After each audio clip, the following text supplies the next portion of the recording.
Tonight with details on a historic day for school choice in Tennessee. Governor Lee calls the expansion of vouchers and putting more public money into private school tuition the civil rights issue of our time. Lawmakers passed his school choice plan by a handful of votes in both the House and the Senate. Critics call the move welfare for the wealthy. Debate in the House and Senate lasted several hours on the fourth day of the special session today, and here's a sample of supporters and critics of the governor's voucher bill. Folks, this is ridiculous. It is hypocritical to say we're going to give public tax dollars to schools with zero accountability.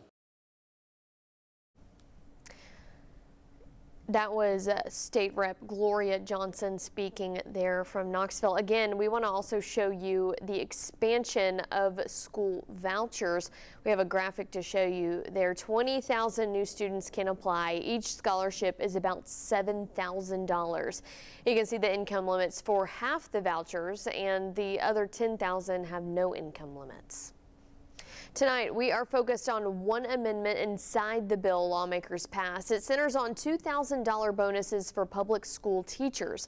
For teachers to get them, though, the bill says school boards must adopt a resolution affirming they would like to participate in Section 4 of the Education Freedom Act of 2025. And that must happen by June of this year. So what does that mean for school boards that publicly opposed the expansion of school vouchers? Reporter Sarah Altman joins us to explain the concerns and what one lawmaker is saying tonight. Sarah. Yeah, Katie, these are the counties. Well, there are counties and public school boards that voted against expanding school vouchers, many of them in East Tennessee. Lawmakers voted the other way, supporting the expansion of vouchers, and tonight it has leaders in these counties worried their teachers are at risk of missing out on $2,000 bonus. Those opposed, vote no. School districts that oppose Tennessee's universal school voucher bill now face a choice: opt in, or teachers miss out on a one-time $2,000 bonus. Unicoi County Director of Schools John English says his district opposed the bill, but they won't stand in the way of teachers getting paid. We certainly are in favor of our teachers receiving anything, that the state's willing to give them, and we wouldn't want to stand in the way of that ever. Ashley Craven, a member of the Oak Ridge Board of Education, shares that sentiment, speaking for herself, not the board.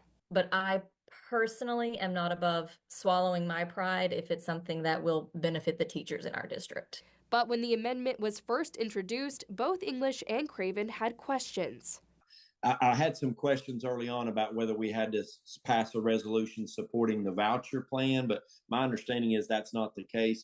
I have a really hard time understanding the intentions of a lot of things our legislature does and the way they word things.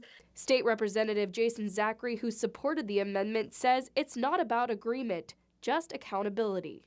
Has nothing to do with agreement of education scholarships. It is clear in the language that it's just Section 4 that yes, we want the $2,000, and that will go directly to the teachers. So we're simply holding them accountable. Still, Craven says many school boards will have to navigate exactly what the amendment requires. Every school board's going to have to sit down and have a conversation about, and again, get the input of the attorney with what are the ramifications, what are the specifics of the amendment, what does it entail.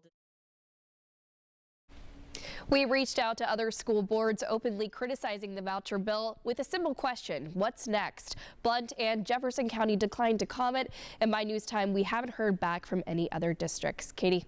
Right, Sarah, we will definitely find out more information moving forward. Thank you so much for your report tonight.